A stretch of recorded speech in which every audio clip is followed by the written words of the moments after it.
Welcome to Pet Sitter Confessional, an open and honest discussion about life as a pet sitter. This week, we are brought to you by Time to Pet and our friends at the Peaceful Pet Music, Calm Music for Pets YouTube channel. Before we get started today, there have been some recent devastating hurricanes in the United States. If you're interested in helping out and supporting the local businesses, the local pet sitters, and communities that have been so deeply impacted by these, both Pet Sitters International and the National Association of Professional Pet Sitters have calls out to collect resources and donations to support those. Additionally, the Florida Pet Services Association has connections and knows where the need is most. Check out the links in our show notes or on our website to see more details. And now, on to the show. Today, we are really excited to have Vanessa Williams, owner of Vanessa's Pet Sitting, on the show to talk about her journey into pet care, how she works to set boundaries and find those right clients, and why she's passionate about being involved in the industry at large. Vanessa, super excited to finally have you on the podcast. Love always seeing your social media posts and everything that you've got going on.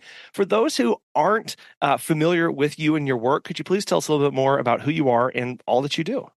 Absolutely. I just want to start by saying thank you so much, Colin, for the opportunity. I'm very grateful to be here. And a little bit about myself. I'm born and raised in Orlando, and I've been a pet sitter for about 10 years, with it being a full-time business for about 3 years. So I just hired my first employee. So we love that.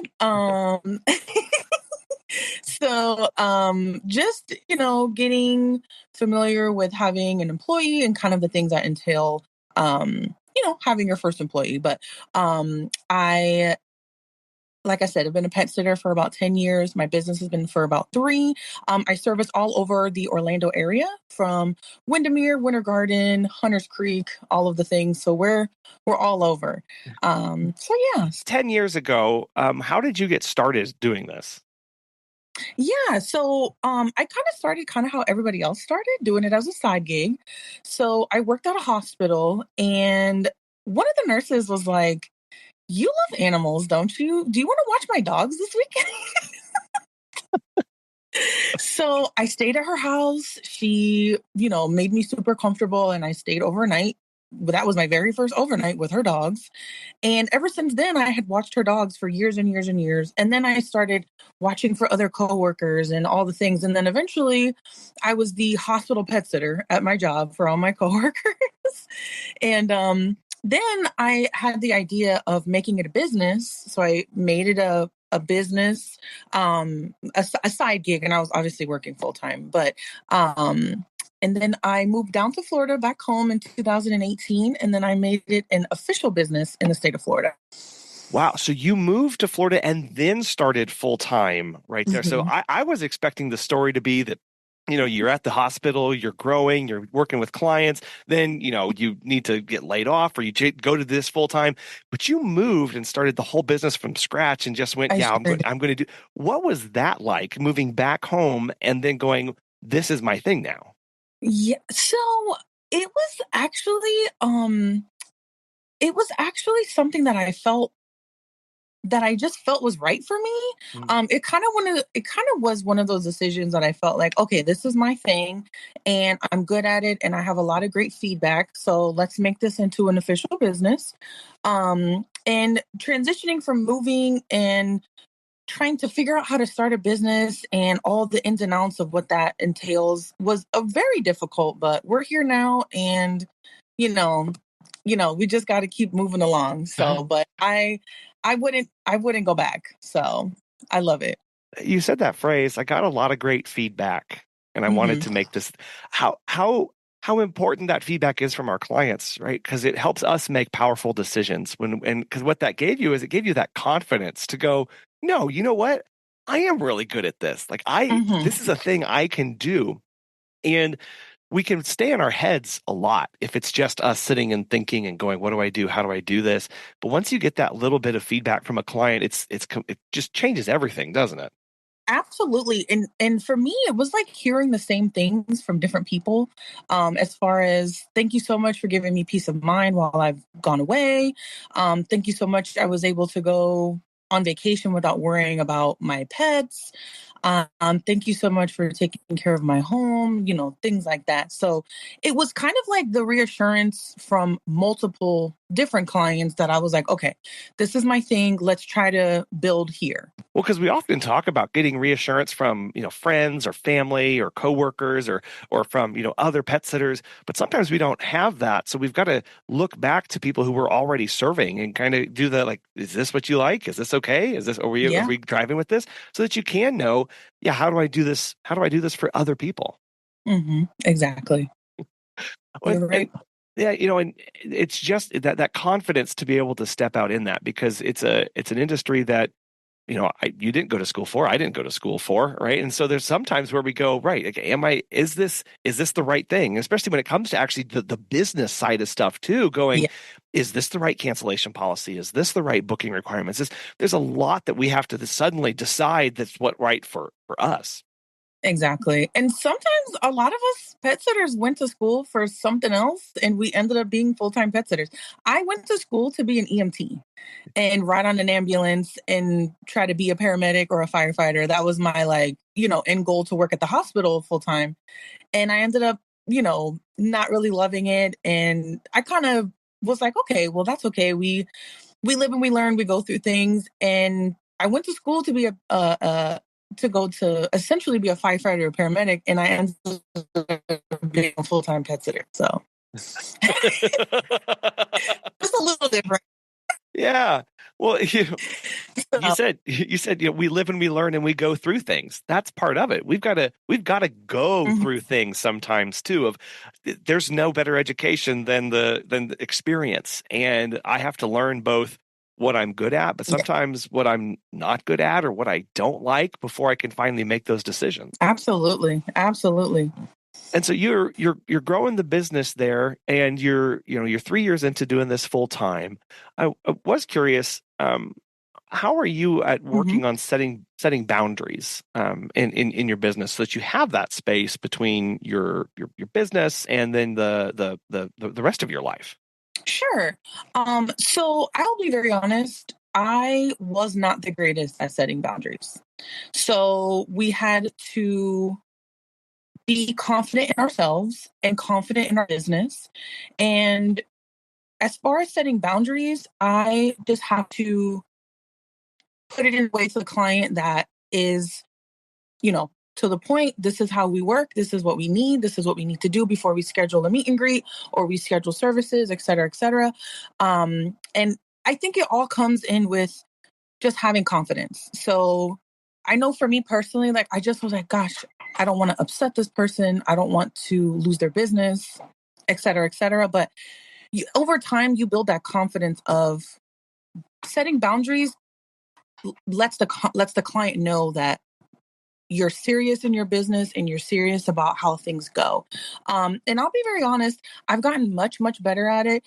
And a lot of clients have given me great feedback as far as boundary setting, as far as, hey, listen, I used to do things this way.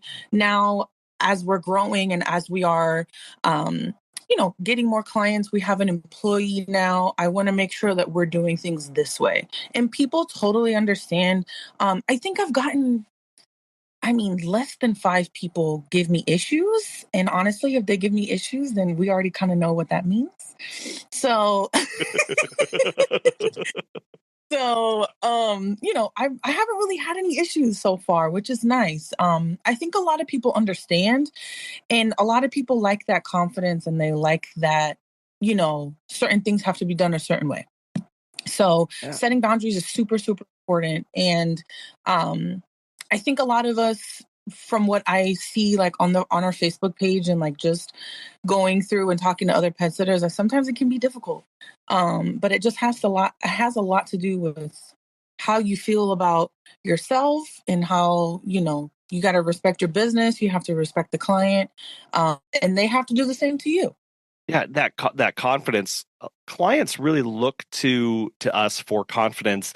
And a lot of us, I think, focus on, well, I just have to be an expert at the pet care, right? I've got to showcase my knowledge in how I do a dog walk, or how I work with reactive pets, or how I work with insulin shots with cats. That's how I'm going to impress them. but we often forget the benefit and the how impressive it is to a client when we can come in and tell them exactly X, Y, Z. This is what we follow. This is how things are. This is the booking process. That gives a lot of comfort to clients because and now again, some clients aren't going to like that. And like you said, we already know how that's going to go, and that's fine. But for other clients, they can go, okay, I know a process. I know a process. I can do something. Because if we're dealing with anxious or nervous or, whatever kind of pet parents, giving them a process allows them to kind of sink their teeth into something and dig into and actually use, as opposed to just being kind of nebulous of, yeah, you can book whenever and I'll get back to you whenever, and then whenever will happen and it's fine. It's whatever. It's like pet parents kind of don't like whenever. Like that's my experience, at least. Right. Exactly. And I kind of, I'll be honest with you. I've been thinking about this for the past couple weeks. I feel like I run my business a little bit like a doctor's office. You pay 50% to schedule, you pay 50% to book with your pet sitter. A doctor has a very strict schedule. They make time for emergencies. Pet sitters also can, make time for emergencies or make time for people like our last minute people. So I kind of feel like I run a really tight schedule, almost like a doctor, like you have to pay your copay in order to be seen. You have to pay your, invoice in order to get the pet sitter to come over and watch your pet. You have to reach out to me a certain way. You have to sign documents and sign this and sign all the things. So I kind of just look at it that way. Like a doctor's office has very firm boundaries. A hospital has very firm boundaries. If you don't, do their kind of flow of things as far as being a patient or as far as being a client, there's consequences for that, whether you're not seen by that provider anymore or you're not seen by that pet sitter anymore. So it's kind of really parallel as far as at least how I run my business, especially coming from the medical field. So that's just kind of where how I run things. You kind of have to, everybody has boundaries. You can't just walk into a doctor's office and say, hey, I want to see the doctor, and they're like, okay, great, no problem. Like, you have to, there's a system, there's things to do. So I kind of feel like with me, people know that. No, you're as you're talking, I'm just going through all of my experiences of contacting with hospitals and doctors and stuff. And I'm like, oh my gosh, like, yeah, what do you have to do? You have to get established as a patient with them, which means you've got to go through a process. You have to fill out a lot more forms. Usually you have to wait longer to become a new patient because those are booked out further. You have to fill out those forms. You have to go through that intake. You have to answer a bunch of annoying questions, right? That you're like, oh, can't you just do the thing? And they're like, no, right? And then once you're in the system, it's a bit easier to get in again, and it's a bit easier to book again. And those time windows are usually a little bit closer together.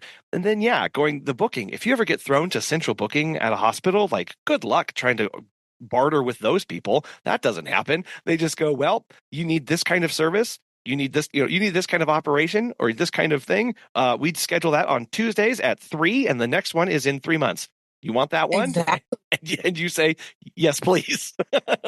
Exactly. Like sometimes you can't get in with your primary doctor for months and months and months. And sometimes you can't get in with your pet sitter for months and months and months. Or, they only see, like for us, we only see, like for boarding, we only take one family at a time. So sometimes we're booked for the whole month if somebody goes on a 20-day cruise, Yeah. That's just what it is. And even still, like doctors know other doctors, they know other specialist pet sitters. We know other, like certain other providers in our area or in whatever area the client is in. So I think they're just very similar. So I think a lot of times when you kind of break things down in things that are relatable to clients, they can really understand, how your business runs and how things run and, just being adaptable to change, because sometimes like for me, I was very lax and very, whatever you need, I'll be there. It doesn't matter if it's 3 a.m., 3 p.m., if 7 a.m., whatever. But now that, we realize that doesn't work, we kind of have to set boundaries with people. And, like I said, clients have been really, really good about it, which I'm very grateful for. Yeah. Well, and we just got a phone call today from a client who was leaving today who suddenly wanted to do like he had denied a follow-up meet and greet for his travel. He said it's not necessary. And then today, the day of, he's like, actually, we'd like to just kind of do maybe one last walkthrough with you all before we leave in 3 hours. And I was like, no, no, we had our chance. Mm-mm. We had our chance. Has anything major changed? Any medical issues? Any new injuries? Anything on fire currently? No, it would just make us feel better. Right. Vanessa, 10 years ago, I would have been racing over there to be like, let's make the client happy. Let's make sure everything's okay. And I'll waste 45 Yeah. minutes with them. Now it's going, that's not how this process works at all. We were long past that time.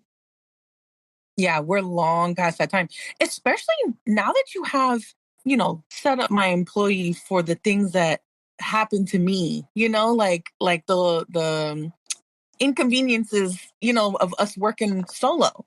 So, and it took me like forever to hire somebody because I wanted to make sure, all the things. But yeah, I think that boundaries are incredibly helpful, and a boundary doesn't always have to mean a bad thing. Like it doesn't have to mean I'm mad at you, I don't work with you, I don't sit your dog, I don't want to watch your cat. It's helpful to everybody involved. Well, and as you said, as we bring on employees, we want them to have a good experience because I don't want to, it certainly is one way to run a business where that client contacted me this morning. I frantically call all of my employees to see who can get over there fastest, right, to make the client happy. It's not a good experience from an employee perspective. It's not a place that we would really want to work at because that's not respecting their boundaries or their life or other things going on with them. And so I need to figure out a way to make this as smooth as possible. And almost in some way, I know Megan and I think about this in the perspective of kind of protecting them from those things, right? We need to have boundaries to protect our employees from those harshness, from the last minute stuff, from the chaos that can happen. And that only comes from having those boundaries. Have you heard of Time to Pet? Doug from Bad to the Bone Pet Care has this to say. Time to Pet has made managing my team and clients so much easier. Our clients love the easy-to-use app and scheduling features, and our sitters love being able to have all of their information organized and easily accessible. My favorite feature is the instant messaging. By keeping conversations on Time to Pet, we are able to monitor our team and ensure nothing ever falls through the cracks. If you're looking for new pet sitting software, give Time to Pet a try. Listeners of our show will save 50% off your first 3 months by visiting timetopet.com/confessional. I did want you to talk to us about your decision to hire. I know you said it took you forever to do that. Talk to us why that, what kind of pushed you over the edge finally? Well, to be honest, my fiance had a lot to do with it. If anybody knows, we know that anybody that's with a pet sitter, married, boyfriend, girlfriend, whatever, it's difficult. It is difficult. So he kind of, I've always wanted to hire. I just was really scared because releasing control is a lot for me. And I want to make sure that whoever is taking care of these animals or, my clients' animals is doing it the way that I have been doing it, that has gotten me great feedback, that has gotten my business growing, et cetera, et cetera. So it took me a while. And actually, I was going to cut back. I was going to cut back and say, as of, January 2025, we're not going to be seeing, as many clients, or maybe just cut down on seeing clients. But honestly, my employee, she's wonderful. She came to me just kind of out of the blue. And she was like, if you ever need help, or like, I would love to, be a pet sitter. And if you ever need help, let me know. And I'm like, well, shoot, you're perfect. And you're great with animals. And I think that you're a very teachable person. And I think that you would be a great addition. So we go to meet and greets together. And I got her in Time to Pet. So we learned Time to Pet, things like that. So she's been wonderful ever since. Like, clients really like her. We've gotten great feedback as far as, you know, how you can see conversations in Time to Pet, you know, Yeah. just the way that clients talk to her, and they're just so grateful, and all of her pictures and stuff like that. So I think that for me, it just needed to be the right moment, honestly. And that was the right moment. Mm. And I think that that was my way of saying, you don't need to cut back. I think that you should grow, and having Kim has allowed me to grow for sure. And also allowed me to learn more about myself and learn more about my business, having to teach it to someone else, if that makes sense. Yeah. You know what I mean? Like, you learn a lot about how you do things and a lot about your business and about you personally when you're having to say what you do for a living every single day out loud, you know? Like, I remember you were saying in an episode, and forgive me if I don't remember, but you were saying to me that you would teach your employees by videoing yourself. Yeah. By recording yourself. You walk in, you to the left of the washer and dryer is the cat food bowl, and then here's the scooper. And I just thought that was so brilliant. So I actually do that with her, and I video myself, and she loves it. It's you can go back and forth if you missed a step or you missed something, or you know, you can save the video for next time. You know, things like that. So I say all that to say, hiring an employee was like the best decision I've ever made. And everybody talks about how, you know, you just have to make the leap. And once you make the leap, everything is fine. So, Man, so much tied up into that, Vanessa. I mean, you know, first off, you said like, you know, you mentioned you were talking about your new hire, and you said that phrase, man, you're really teachable. And I think that is a key piece that we miss so much, and Megan and I have missed so often of, man, this person they've got all the skills, they've got all they know how to do dog walks, they're really on their game, they've been in, you know, rescue for years, they've been a vet tech, but we skip that. Can I actually teach them what we do? And yeah. and then we butt heads, right? We're getting those reviews. We're trying to give them feedback. They're not receptive, and it never ends well. So having somebody who can go, I'm ready to learn. Teach me as much as you can, and they're willing to accept that, because that does mean, and I've had to tell people frankly of going, that means I'm going to give you negative feedback. You are going to mess something up, but I'm telling you things to make you better so that you don't do it again. But sometimes I struggle with people telling me I do things wrong all the time. Like, it hurts. I don't like it. So how do we have that conversation with people and not discounting that part when we bring somebody on? Because they're going to get feedback from you. They're going to get feedback from your clients. They're going to get feedback from the community, all of that. And if they struggle to handle that well, that's hard to move forward with. Mm-hmm. Absolutely. And I think that also as owners, we ourselves have to be teachable. You know, just being open to conversation, open to criticism, whether, you know, criticism always isn't negative. And so I just really love that she was really teachable. I think that really drew me to her, and just her kindness and her light just kind of really, it was just weird, because it was like, gosh, like, this is it. Like, this is the one. Like, you know, in it was just like a feeling. I don't know. Like, I kind of feel like, you know, you kind of know when you know things, you know? Yeah. Anyway, so, but yeah, she's wonderful. Like I said, she's very teachable. She's very intuitive. She's very, you know, she asks questions, you know, things like that. So we really appreciate that.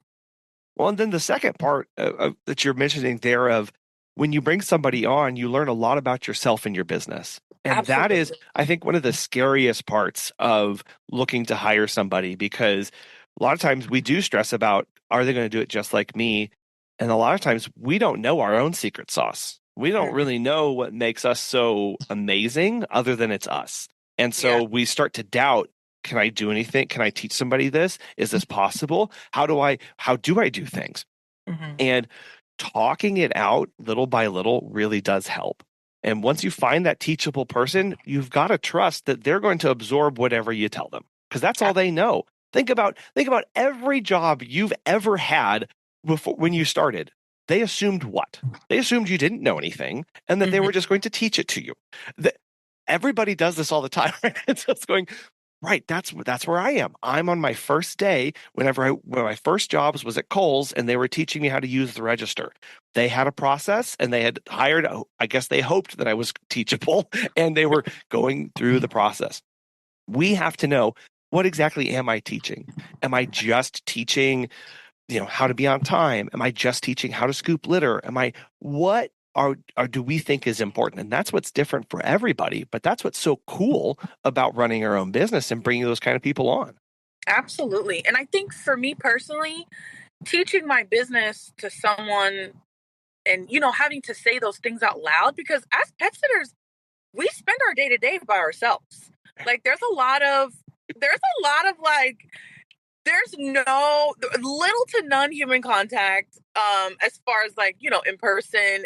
And, I think for me, it's kind of like when I say things out loud or when I'm trying to, go over some things with her and I'm like, gosh, like I never have heard this out loud before. Like I've never heard,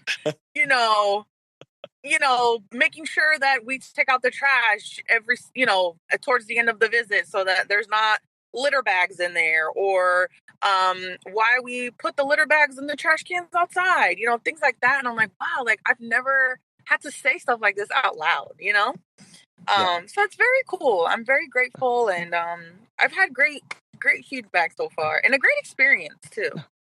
Well, and it helps us be better too. Like I've gone into so many visits, like, with those training videos, and I always start outside the home and I go, hey, everybody, I'm over here at Baxter's. I want to do a quick walkthrough, a couple things before we dive in.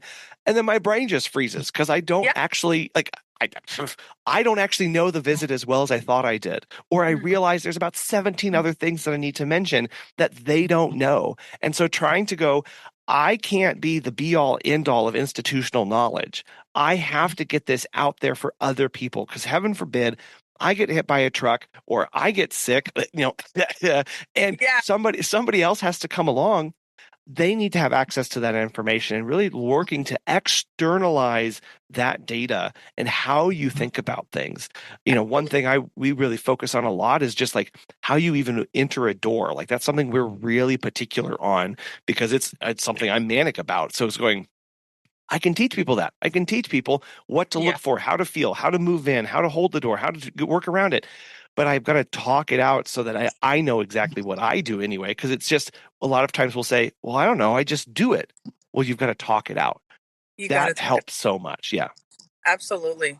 Absolutely. And also sometimes it kind of keeps you fresh, like it kind of keeps you like, okay, yeah, because I haven't seen this client in a little bit. So yeah, I remember that you have to hold the door when the little automatic door thing goes across, stuff like little stuff like that. And listen, the manic about doors, I feel you here, because I will straight up like I'm sorry to go off topic, but like I will straight up make a U-turn on the highway. I don't even care to make sure that door is locked because I'm just like, God, like I'm so OCD about doors. So I completely get it. Well, I watch how quote unquote normal people open doors and I'm like, how? What are you doing? Like, it's just they're so wide, like there's no Yeah. I'm over there having a panic attack. Absolutely. Just looking at this door. There's no cat or dog inside, but it's so ingrained at this point. It's like, why? What do you think you're doing? Yeah. But yeah, it's going, man, I've had real good success with my clients. I've gotten this amazing feedback. We have to take that time to sit down and go, what was so good about that, right? Not just so that I know how to grow my business, but so I can show it to other people. I can train them, can teach them. I can continue that. So I can go do other things. I can be sleeping, right? That's a huge thing that we don't get to do a lot of times running a business. I can sleep and somebody who may be a night owl, they can be going out and doing stuff like that's what we're looking for. Yeah, absolutely.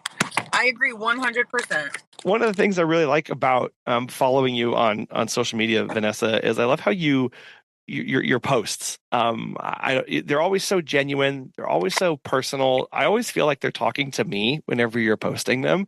And so I did want to talk about how your approach to social media and kind of your relationship with that and your clients. Yeah. So, Facebook and Instagram is the reason why a lot of the clients reach out to me. So specifically Facebook. So I try to make my posts fun and, jokes or something that's in current events, like the Olympics just happened not too long ago, stuff like that. And I just think that social media can be really fun for me personally. You can take, like I said, current events, or you can take like a funny story that happened to you, or even post a picture of your own pets. One thing that I realize is people love your pets. Like clients love your pets. So, and just like recently, we went to go see Beetlejuice. Love the movie, super cute. We're a big movie household. So we try to go and see the movie, all the movies that are coming out. And I love to make my posts off of things that have happened or that I've done and turn it into something pet sitting related. So the Beetlejuice post or the Olympics post, just trying to like get engagement and trying to make things fun. And also people love to know what you have going on, like they love you as a pet sitter, but they also love you as a person. And for example, I'm getting married in November. People love stuff like that. Like they love to know that you're getting married. They love to know that you bought a new car. They love to know that you're moving.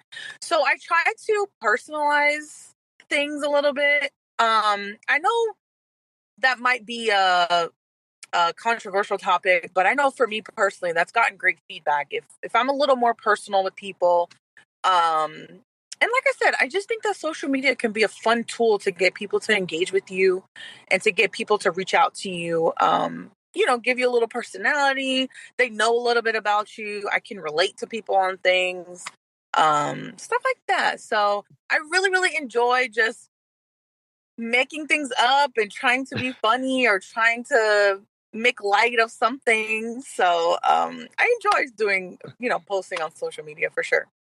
Yeah, I love how you pull from your own experiences as in real time, right? Your Beetlejuice post, a story says if you say VPS 3 times, right? You magically is going, that's fun. That's something that you just experienced and you're thinking about it. You mentioned your own pets, kind of making them this reoccurring theme. I know. Yeah. You had another post that said, we just got back from seeing Jurassic Park and we had our Chonkysaurus Rex. I always look for those posts to see how that your cat's doing. Yeah, people love Walter. I will literally go into a meet and greet and someone's like, "I'm sorry, how is Walter? What is he doing? And can you send me pictures of him? Does Walter love this? Like, would Walter eat these?" And I'm like, "Listen, he is like the VPS president." People ask about him so much, but he's the chunkiest boy and he's just the cutest. So, I try to, like I said, I just try to like post personal things. I realize that people love certain things about their pet sitter and I just try to hone in on that stuff. Like I said, with like life events or like I said, your own pets.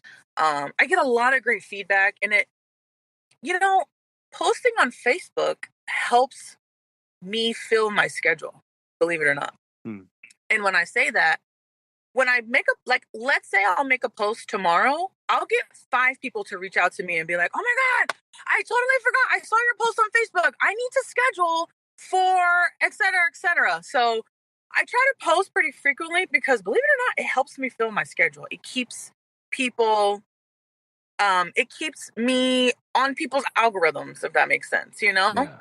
So I'll get people reaching out to schedule. I'll get, time to pet requests, stuff like that. So I feel like social media is such a wonderful tool, like such a wonderful tool. A lot of pet owners don't know how to react when their beloved pet is facing a bout of anxiety, noise sensitivity, or depression. However, various studies have shown that animals react very positively when calming music is played for them. As a trusted pet sitter, have your clients check out the peaceful pet music, calm music for pets on YouTube, where they can give their pet the best chance at relaxing while they're away.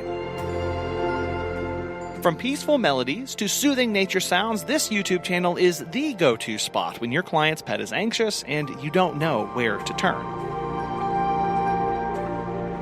Complete with vibrant and beautiful seasonal animations, their videos will become your home for the tools needed to keep the client's pet in a state of peacefulness. Be sure to subscribe to the Peaceful Pet Music, Calm Music for Pets on YouTube, and hit that bell so you never miss a moment of calm.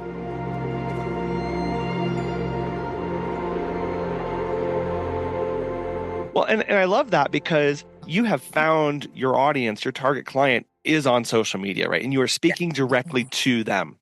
They are looking for those personal stories. They are looking for that personality to come through to see what's going on. They look to Facebook for updates. And that's something it seems like you've really tapped into. And other people may be struggling and it's going, well, is your target market on Facebook? Is that where they are? Are you posting all these things and not getting anything, but you're still growing? Well, make sure that those things are matching up and going, well, if my people are on social media, that's where I've got to be, and investing in that right way. Because you also post updates and stuff. You're right. Like, I just was reading another post recently of, fully booked this time, but I've got openings here. And as a reminder, I'm doing this. It's almost like this live blog of Vanessa's pet sitting, like in real time of how things are going. And it keeps it really fresh of just like updates of how things are going, and never feels stale, and also honestly never feels predictable, because it's like, I don't know, what movie did she just see, and we'll figure out today, right? Or like some crazy funny story, or like people love that stuff. Like people love pictures of other people's animals. They love like, oh my god, this is what happened to me today. Like I have a client, she lives in her neighborhood, she lives on the back of a farm, and her dog loves this donkey, and his name is Taco. Oh, okay. And they love each other. And I think I made a post a while back or whatever about these two, or at least about walking the dog with the donkey or whatever. And there's cows and there's all these things. Like people love that stuff. Like people love to know like little silly stories like that, and so, but it brightens people's days for sure. Yeah. And so I think that's just important to go, as we look at our own businesses, as we look at how we're using our own, social media, going, who am I talking to ultimately? Vanessa, you are talking to your people. A lot of us go, I don't know, this is just another, I guess, marketing thing, and I kind of have to be here and just have a presence. Those have two very different feelings. You can tell if you're on somebody's social media page, are these people's clients also here, or is this kind of a placeholder? And that's really just understanding what the purpose is for us, and then lean heavy into that so we're getting the most out of it. Absolutely. I agree 100%. I wanted to spend just a little bit of time here in closing, Vanessa, talking about your involvement with the Florida Pet Services Association, kind of your history with it, kind of why it was important to you to be involved. Sure. So I actually really love the idea of an organization that was for people in the pet space. And I really could appreciate, like I said, an organization that was for people that are in the pet space, because it can be a little lonely, and it can be a little, you're not really sure who you can reach out to or what your resources are. And I really feel like the Florida Pet Services Association really hones in on it not just being pet sitters, or it just not being dog trainers. There's everybody, and there's a place for you to connect with everybody. So I feel like my involvement was going to help me be able to connect with other people in the pet space, and also help me just learn a little about how other people do certain things, like how they run their business. What do they do? Like what area do you service? You're a dog trainer and you're a dog sitter and a pet sitter, things like that. And just gaining those relationships is super, super important to me personally. And just having those people you can connect with. So I felt like I really wanted to be a part of something that I don't see anything else like that organization. I don't see a lot of pet associations. I don't see a lot of, places where you can connect with people that do the same thing as you. And even if they do something different, dog sitters, dog trainers, people that do, anything, all the things. So I thought that was such a brilliant association to start. I think many of us can feel frustrated by the resources that we have around us. I know, like, we may go join a chamber of commerce, or we may go join a networking group, or we may go join, a professional organization, or and sometimes we can feel like, do I really belong here? We show up to so many events and so many organizations. It's like, I don't think this place is for me, right? They don't understand. They have no resources to help me. I can't even ask them the right questions because we're talking a different lingo here. And so to have an organization where everybody's on the same page as far as like, welcome, like our people are here, it all of a sudden allows you to, like, you can also feel like you can breathe a little bit easier when you're around your people, right? You can breathe a little bit easier when you're connecting with people who get you, who understand what's going on, and you've kind of found your home in that aspect. Absolutely. And I think for me personally, it's always nice to, make connections with other people, especially in your state or in your area, because you never know what opportunities can arise. You don't know, what opportunities, as far as, like, someone asked me today, "Hey, Vanessa, do you know someone in the Apopka area?" Apopka is a kind of more of a rural area, and I don't service that area. And I'm like, I know this girl from the Florida Pet Sitters Association, and I absolutely sent her information, because had it not been for that association, I wouldn't have known that she was in that area to be able to provide her business to someone else, or to provide a business opportunity. So I think there's so many working parts, and there's so many pros to being in an organization like this. I mean, you see organizations for doctors, for nurses, for veterinarians, for, other things like that. And you don't really see anything for like pet sitters, dog walkers. And also there's a association for veterinarians too, dog trainers, all the things. So I think for it to be everybody is wonderful, because you can get to know how people do things, and the cool stuff that everybody else has going on, Yeah. It gives you a place to refer to, right? And I think that's really important, and learn from other people as well. Absolutely. Real quick here, because I know I actually skipped over something in my brain. It just came back, and I won't take too much of your time, Vanessa. But I did want to ask, you service Orlando, and that's a really big place, right? How do you service a place like Orlando and all the diversity of clients and requests and things like that?